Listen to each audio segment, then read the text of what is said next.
She texted, "I am sneaking out to meet you. He has absolutely no idea." Whoops. The phone screen lit up the dark bedroom as I lay right next to her. I did not move a muscle. I just watched her silently get dressed and slip out. I already knew her destination. My father's house. Don't miss the twist. Subscribe and be part of the journey. I, Nathan, 32, male, had been with Maya, 29, for 6 years. We lived a life curated by my father, a life of borrowed prestige in Charleston, South Carolina. I was a vice president at my father's commercial construction empire, a title that came with a salary of $200,000 and a corner office, but very little real authority. Maya was the firm's lead interior designer, a position my father had created for her. Our home was a restored historic single house south of Broad, a property owned by my father's company. Our social life revolved around him: weekends on his yacht, dinners at the private clubs he belonged to, and charity events where his name was on the top of the program. He was a titan of industry, a man who built skylines, and I was his heir apparent, a role I found increasingly suffocating. Maya, however, thrived in his world. She loved the power, the access, the reflected glory of being associated with him. She saw him not as a father-in-law, but as a king. The text message was not a surprise. It was a confirmation. For months, I had seen the subtle shifts, the shared glances, the late-night design meetings. The betrayal was a quiet rot in the foundation of my life. That night, seeing her slip out of our bed to go to his house, I didn't feel rage. I felt a cold, clarifying certainty. My life was a gilded cage, and the two people I should have been able to trust the most were my keepers. Update 1. The day after her late-night visit to my father, I put a long-held plan into motion. For years, I had been developing a passion for sustainable, modular construction. An impact investment firm in Austin, Texas, had been following my independent research. They had offered me a partnership, an opportunity to build a new company from the ground up. The offer was a modest $95,000 salary for the first year, but it came with a 50% equity stake in the new venture. I had presented the idea to my father and Maya a month earlier. Their reaction was unified and dismissive. Austin. To build houses out of shipping containers. My father had said with a laugh. That's a hobby, Nathan, not a career. You'd be throwing away everything your father has built for you. Maya had added, her tone a perfect echo of his condescension. It's embarrassing. And now, knowing the real reason they wanted to keep me in Charleston, under their control, their words felt different. They weren't just dismissive, they were manipulative. I quietly sent a signed acceptance to the Austin investors. While Maya and my father whispered about their plans, I was executing my own. I set up a new corporation in Texas. I opened business accounts with a different bank. I began scouting for a small manufacturing facility outside of Austin, all through encrypted emails and a burner phone. I was building my escape, one quiet, deliberate step at a time. Update 2. I chose to announce my departure not in our home, but in the Lion's Den, my father's boardroom. I called a meeting under the pretense of a project update. My father sat at the head of the table, Maya at his right hand. I didn't speak about my new venture. I spoke about the company. I laid out a series of financial irregularities I had discovered, a pattern of bid, rigging and kickbacks on public contracts that I had been secretly investigating for the past year. I didn't make an accusation. I simply presented the data, the irrefutable facts, on the screen for the other board members to see. Then, I tendered my resignation. I can no longer be a part of this company. I said, my voice calm and steady, effective immediately. My father's face was a mask of fury. Maya was pale with shock. They had expected a fight about a career change, not an existential threat to their empire. What is the meaning of this? My father asked, his voice a low growl. It means I'm leaving, I replied, and I'm taking my integrity with me. He gave me an ultimatum, not about my job, but about my identity. You walk out that door, you are no longer my son. I haven't been for a long time, I said, looking from his face to Maya's. I was just the last one to know.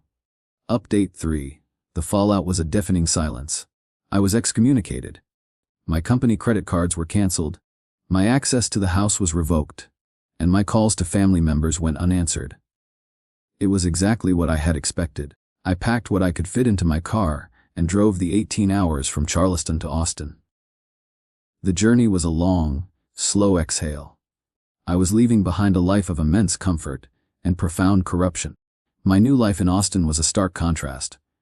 I rented a small, one-bedroom apartment in a modest complex in the suburbs. My days were spent not in a high-rise office, but in a dusty, rented warehouse, working with a small team of engineers and architects to perfect our first prototype. The work was grueling, the hours were long, and I was happier than I had ever been. I was building something real. Something that was mine. Update 4, the first year was a struggle. We burned through our initial seed funding, and I poured my own personal savings into the company to keep it afloat. But our designs were good. We built a prototype for a low-cost, high-efficiency modular home that was beautiful, durable, and environmentally friendly. We entered our prototype into a major sustainable architecture competition. And we won. The prize was a $1 million grant and a pilot project to build a community of our homes for a non-profit organization. We were suddenly on the map.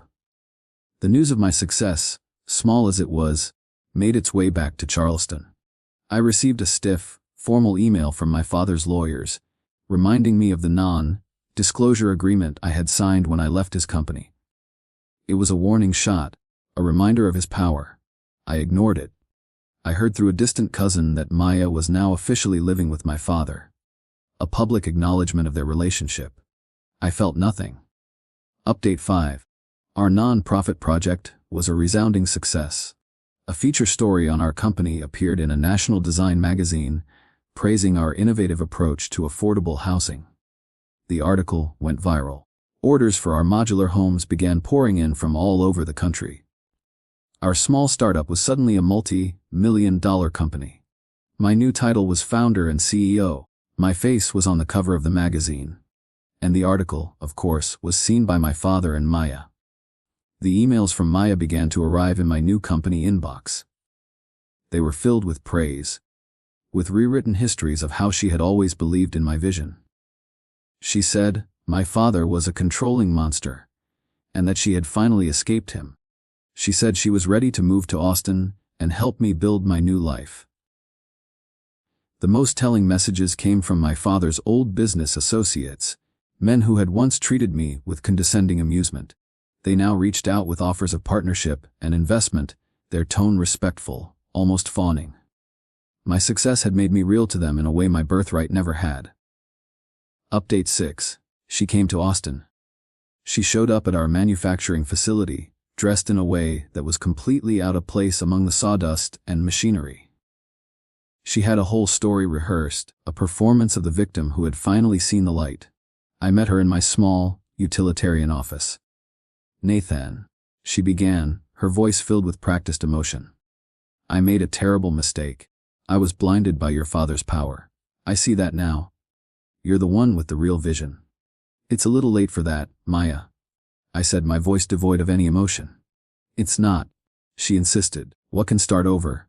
I can help you? Help me? I asked, a cold smile touching my lips. I don't think so. I saw your text that night, Maya. The one you sent from my bed. You weren't a victim of my father's power. You were his willing accomplice. You both wanted me in that cage, and you both underestimated my will to leave it. Her face went white. The performance was over. You've been planning this all along, she whispered. The board meeting, the resignation. I don't plan, I said, standing up. I build. And my new life has no room for you. Or for him. Update 7. My father's revenge was clumsy and predictable. He filed a frivolous lawsuit, claiming I had stolen proprietary designs from his company. It was an attempt to bury my small company in legal fees, but I was prepared. My lawyers presented the court with years of my independent research, predating my work at his company, proving the originality of my designs. The suit was dismissed. My revenge was quieter, more precise, and far more devastating. The evidence of my father's corruption that I had presented to his board was just the tip of the iceberg. I had spent a year compiling a comprehensive dossier, detailing a decade of kickbacks, bribery, and fraud. I didn't leak it to the press. I sent it, anonymously, to the United States Attorney's Office. The federal investigation was swift and brutal. It culminated in a series of dawn raids on my father's offices and home. The man who had been a king in Charleston was now the subject of a massive federal indictment. His empire, built on a foundation of corruption, began to crumble. Update 8. A year later, my father's trial was over. He was found guilty on multiple counts of fraud and conspiracy, and was sentenced to 12 years in federal prison. His company was dismantled by prosecutors and bankruptcy courts. Maya, who had been named as an unindicted co-conspirator, was left with nothing. My company, meanwhile, had just been valued at over $100 million. I had moved from my small apartment to a beautiful, sustainably designed home I had built for myself in the hills, outside Austin, and I was not alone.